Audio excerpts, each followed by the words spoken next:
வணக்கம் ஃப்ரெண்ட்ஸ். இது என்னுடைய 555 அப்படிங்கிற ஷார்ட் ஸ்டோரியோடைய ஆடியோ வெர்ஷன். ஆடியோ வெர்ஷன்கிறத விட நான் அந்த கதையை சொல்கிறேன். அந்த மாதிரி இது என்னுடைய கன்னி முயற்சி. தவறுகள் இருக்கலாம், இருந்தாலும் கொஞ்சம் அட்ஜஸ்ட் பண்ணிக்கோங்க. Okay, let's go into the story. உங்களுக்கு கதை எழுத வருமா? இப்படி பார்க்குறவங்க கிட்டலாம் என்ன புலம்ப வந்துச்சு, எனக்கு வந்த ரைட்டர்ஸ் பிளாக். நான் யாரு? என் பேரு ராஜசேகரன். உங்களுக்கு என்ன ராஜுங்கிற பேர்ல தெரியும். நிறைய ஷார்ட் ஸ்டோரிஸ், நாவல்ஸ், இதெல்லாம் வீக்லிஸ், மந்த்லி பாக்கெட் புக்ஸ் இதிலெல்லாம் எழுதி ரொம்ப பிரபலமா அப்படின்னு சொல்ல முடியாட்டாலும் ஓரளவு மீடியாவுக்கு ஒரு சக்ஸஸ்ஃபுல் ரைட்டராக இருக்கேன். என்னோட கதைகளோட ஸ்பெஷாலிட்டின்னு சொல்லணும்னா, அதில் வர ஹீரோயின் ஆல்வேஸ் அண்டர் 25. அண்ட் அவங்கள பற்றிய வர்ணனை அப்படின்னு வரும்போது கொஞ்சம் மசாலா தூக்கலாகவே இருக்கும். அதுக்கு மேலே என்னத்தை சொல்றது? விம்மி தனியும் இளமை, வழிந்திறங்கும் இடுப்பு அப்படின்னு கொஞ்சம் நின்று தான் என் கதை போகும். எல்லாம் பிஎன்சி சென்டரோட டிமாண்ட். இதுவரையில் சுமார் 15 நாவல், ஒரு 60 அல்லது 70 ஷார்ட் ஸ்டோரிஸ் எழுதியிருக்கேன். என்னமோ எழுத்து ரொம்ப ஈஸியா எனக்கு வருது அப்படின்ட்டு ஒரு ஃபீலிங். அதோட கூட சேர்ந்து அந்த கதைகள்லாம் ஹிட் வேற ஆயிடுது. ஒரு பேரும் கிடைச்சது, கொஞ்சம் பணமும் கையில பொருள ஆரம்பிச்சிருது. திடீர்னு ஒரு மைண்ட்ல என்ன நான் பார்த்துட்டு இருக்கிற வேலையை விட்டுட்டு ரைட்டிங்லேயே முழு நேரமும் இறங்கிடலாம் அப்படின்னு ஒரு யோசனை தோணுச்சு. அது எவ்வளவு பெரிய தவறான யோசனைங்கிறது பின்னாலதான் தெரிஞ்சுது. என் ஒய்ஃபுக்கு கொஞ்சம் வருத்தம் தான், ஆனா ஒன்றும் சொல்ல முடியல. நானே ஏதோ கதை எழுதிட்டு இருந்தேன், ஓரளவு பணமும் பழந்துட்டே இருந்தது. அப்போதான் திடீர்னு ஒரு நாள் ரைட்டர்ஸ் பிளாக் ஆயிட்டு. ரைட்டர்ஸ் பிளாக் அப்படிங்கிறது என்னன்னா, ஒரு இன்டான்ஜிபிள் வியாதி. அது இதுதான்ட்டு சொல்ல முடியாது. சட்டுன்னு இமேஜினேஷன் எல்லாம் வறண்டு போயிடுது. எவ்வளவு முட்டினாலும் ஒரு சின்ன நாட்டு கூட தோண மாட்டேங்கிறது. அப்படியே நாட் தெரிஞ்சா கூட அதை டெவலப் பண்ணவே முடியல. உட்காந்து எழுதி எழுதி எழுதி எழுதி டைப் பண்ணி கை வலிச்சது தான் மிச்சமே தவிர ஒரு ஸ்டோரி கூட, ஒரு ஷார்ட் ஸ்டோரி கூட இப்படி எழுத முடியல என்னால.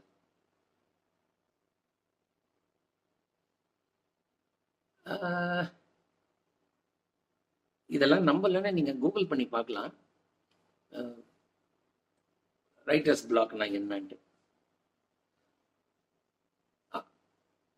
ரொம்ப என்னத்த சொல்றது, ஈஸியா இருந்த ஒரு வேலை திடீர்னு கஷ்டமாயிடுது.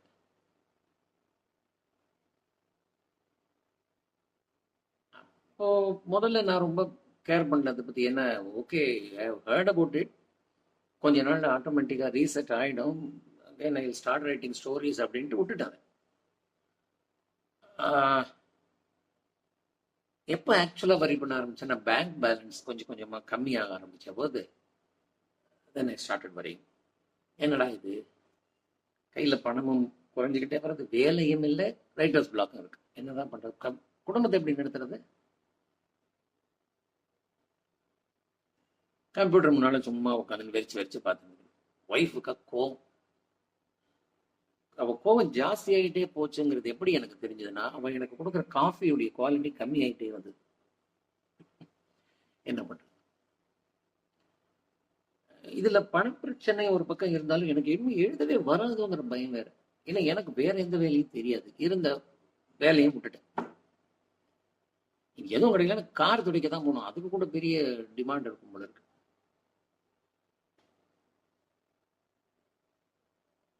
அப்படி இருக்கும்போதுதான் ஒரு நாள் ஒரு வெப்சைட்ல பார்த்தேன், கொஞ்சம் அப்படி இப்படி இருக்கிற கதையெல்லாம் எழுதிக்கினா பணம் வரும். உடனே அவங்க கிட்ட போய் கேட்டேன், இந்த மாதிரி எழுதி நான் காசு கிடைக்குமா? எல்லாம் யார் சார் பாக்குறாங்க, இப்பெல்லாம் வீடியோ காலம், இதெல்லாம் விட்டுடுங்க சார் அப்படின்ட்டு.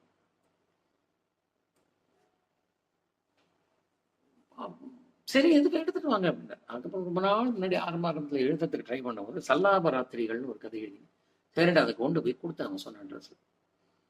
அதை அப்படி இப்படி பார்த்துட்டு 500 ரூபா தேரும் அப்படி. என்ன பண்றதுன்னே தெரியல. சரிட்டு அதை வாங்கிக்கிட்டு வெளில வந்தோம். வெளில வந்தோடனே எனக்கு செல்ஃபோன் அடிச்சது. எடுத்தா நம்ம அந்த ஃபேமஸ் வீக்லியுடைய எடிட்டர் ராஜ், நாங்கள் ஒரு தொடர்கதை போட போகிறோம், நீங்கள் ஒரு 2 சாப்டர் எழுதி எடுத்துட்டு வாங்க, ரேட்லாம் பேசிக்கலாம், நல்லபடியாக தான் இருக்கும் அப்படின்னு. எனக்கு குப்புன்னு ஒரு பக்கம் சந்தோஷம் இருந்தாலும் கதைக்கு எங்கேயா போவேன்? ரைட்டர்ஸ் பிளாக் என்ன, ஒரு 2 லைன் கூட எழுத வரல, ஒரு 2 சாப்டர் கேட்குறாரு. தலை சுத்திட்டு அப்படியே ஒரு காஃபி குடிச்சா தேவையில்லைன்னு தோணுது. சுத்தமுத்த பார்த்தா பக்கத்தில் ஒரு ஹோட்டல். சரின்ட்டு அந்த ஹோட்டலுக்கு போயிட்டு ஒரு காஃபி ஆர்டர் பண்ணிட்டு என்ன பண்ணலான்னு யோசிக்கும் போது, என்னையா ராஜு எப்படி இருக்கிற அப்படின்ட்டு ஒரு ரொம்ப தெரிஞ்ச குரல் ஒன்று கேட்டு திரும்பி பார்த்தா நம்ம சாகர் சார். அதான் சார், ஒவ்வொரு மனுஷனுக்குள்ளேயும் ஒரு கதை புஸ்தகம் இருக்குன்னு சொல்லுவாரு சேகர். ஆனா அவருடைய பெண் நேம் தான் சாகர். அவர் சொல்லிதான் ராஜசேகரன் பேர் வச்சிருந்தாங்கன்னா ராஜன் மாறினேன். என்னண்ணே எப்படி இருக்கீங்க, காஃபி சாப்பிட்றீங்களா? வேணாயா, இப்பதான் ஏன் சாப்பிட்டேன். ஆமா, என்ன டல்லா இருக்க, என்ன ப்ராப்ளமா? அவர்கிட்ட சொல்லலாமா வேணாமான்னு. சரி, நம்ம லைன்லயே இருக்கிறவர் பெரியவர் வேற, அனுபவஸ்தர், சொன்னா ஏதாவது வழி கிடைக்கும். நான் கற்பனை வத்தி போச்சு, நான் ரைட்டர்ஸ் பிளாக்னா என்ன பண்றதுன்னு தெரியல. இப்ப என்ன பத்திரிகைக்காரன் போன் போட்டு எனக்கு ஒரு 2 சாப்டர் எழுதி எடுத்துட்டு வாங்குறேன், நல்ல துட்டு தருங்கிறேன். என்ன பண்றதுன்னே தெரியல, நான் பேங்க் பேலன்ஸும் போச்சு, என்ன பண்றதுன்னு பொருள் என்ன அப்படின்னு யோசிச்சாரு சாகர். நான் ஒண்ணு சொல்லுவேன், கேட்பியா? சொல்லுங்கண்ணா, நான் ஒரு அட்ரஸ் தரேன், போய் பார் அப்படின்ட்டு பேக் ஷர்ட் பாக்கெட்ல இருந்து ஒரு கார்டு எடுத்து கொடுத்தாரு. அப்ப கொடுக்கும்போது தான் பார்த்தா இடது கையில வந்து ஒரு கட்டு போட்டிருந்தாரு. என்னாச்சுன்னா, அது ஒரு சின்ன ஆக்சிடென்ட், நீ என்ன பண்ற, அந்த அட்ரஸ்ல போய் பாரு, எதனாவது வழி கிடைக்கும் அப்படி சொல்லி வந்து போயிட்டேன்.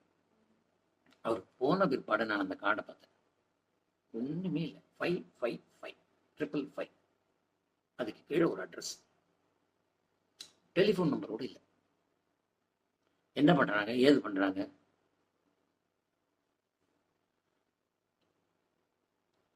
சரி, போய் தான் பார்ப்போமே. அந்த அட்ரஸ் வந்து நான் காஃபி சாப்பிட்ட அந்த ஹோட்டல்ல இருந்து பக்கம் தான். சரி, பொடி நடிகாவே நடந்து போயிட்டு போய் அந்த அட்ரஸ்ல போய் கேட்டா 555 எங்கன்னு கேட்டா, கீழே ஒரு பெட்டி கடை, சிகரெட்டு பான் பீடி மேல இருக்கு, ஃபர்ஸ்ட் ஃப்ளோர். சரி, டெலிட் பண்ண அங்க போன ரிசப்ஷன்ல ஒரு பொண்ணு உட்காந்துட்டு, அந்த பொண்ணுன்னா முகத்துல லிப்ஸ்டிக்கை தவிர எதையுமே தெரியல, அவ்வளோ லிப்ஸ்டிக். என்ன அப்படின்னு, இந்த அட்ரஸ் கார்டு பார்க்கணும். சரி, உள்ள போ.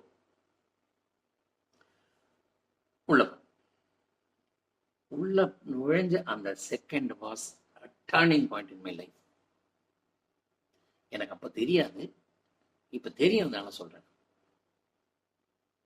உள்ள போனா ஒரு மிடில் ஏஜ்டு பர்சன், ஒரு 45-50 உட்காந்துருந்தோம். அவங்களோட டேபிள் மேல ஒரு செல்போன், கொஞ்சம் ஃபைல்ஸ், ஏதோ படிச்சுட்டு இருந்தாங்க. என்ன பார்த்துட்டு, யார் அனுப்பிச்சாங்க அப்படின்ட்டு டைரக்டா மேட்டர் கவுண்ட், சாகர் சார்.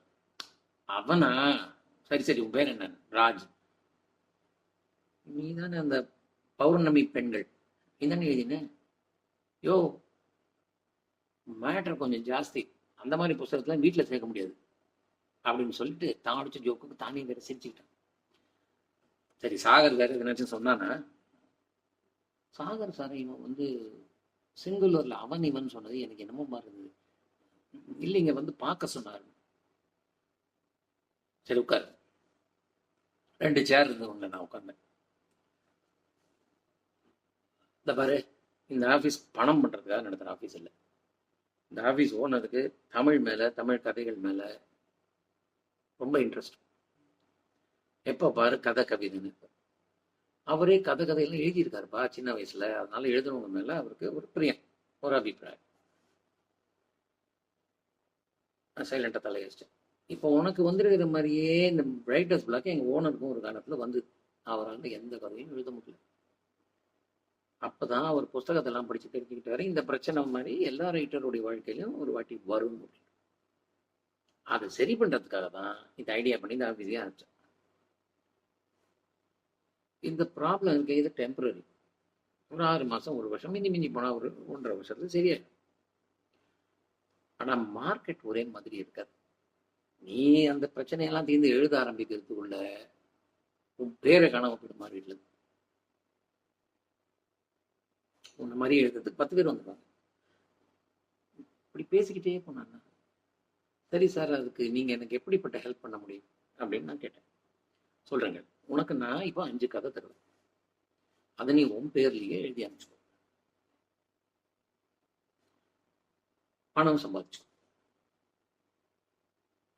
6 மாசமும் 1 வருஷத்துக்குள்ளே உன் ப்ராப்ளம் சரியானோன்னு எங்களுக்கு ஒரு 5 கதை எழுதி கொடுத்துரு, அவ்வளவுதான் மேட்டர்.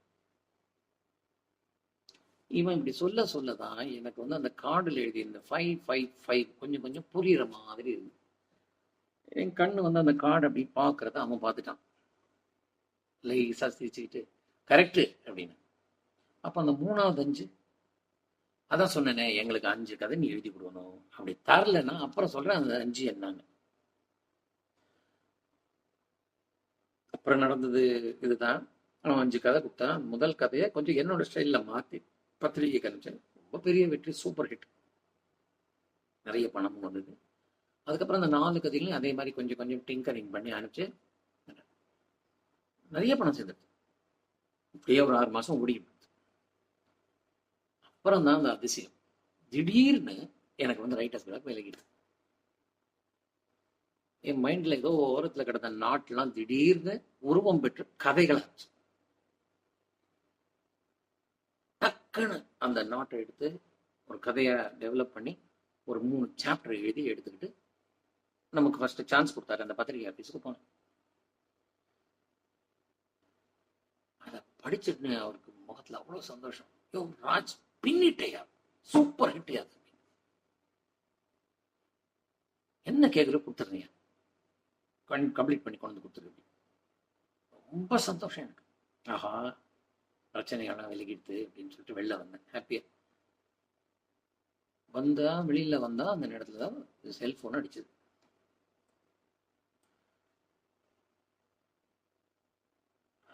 என்ன நம்பர் தெரியல, ஏதோ அன்னோன் நம்பர். நான் எடுத்து பார்த்தா, என்ன பாஸ் இப்படி பண்ணிட்டே. ப்ராப்ளம் சரியானதுக்கு அப்புறம் கதை எழுதி எங்களுக்கு கொடுக்கணும்னு தானே டீலிங்கு. நீ என்னடா நான் அந்த கதையை எடுத்துக்கிட்டு பப்ளிஷர் கிட்ட போறேன், இது சரியா பாஸ் அப்படி. ஒழுங்கு மரியாதையா அதை எழுதி என்கிட்ட கொண்டு கொடு. எனக்கு அப்பதான் தெரிஞ்சது அது யாருன்ட்டு. உள்ளே திடீர்னு ஒரு கோபம் கூட. யோ நான் அப்படி செய்யலன்னே பண்ணுவேன். அப்படி செய்யலன்னவன் அன்னை நீ கேட்டி அந்த 3வது 5 என்னன்னு அதை பத்தி சொல்ற கேட்டு. நம்ம டீலிங், உன் ப்ராப்ளம் சரியானோட 5 கதைங்க எழுதி கொடுக்கணும். அந்த கதைங்களை எழுதி கொடுக்கலன்னா உன்னுடைய லெஃப்ட் ஹேண்ட்ல இருக்கிற ஒரு விரலையா வெட்டிடும். 5 கதைக்கு 5 பேர் பார்க்கலாமா அப்படின்னு போன் கட் பண்ண. எனக்கு ஒன்றும் புரியல. அப்போதான் சாகர் சார் கையில கட்ட போட்டுறது ஞாபகம் வந்தது.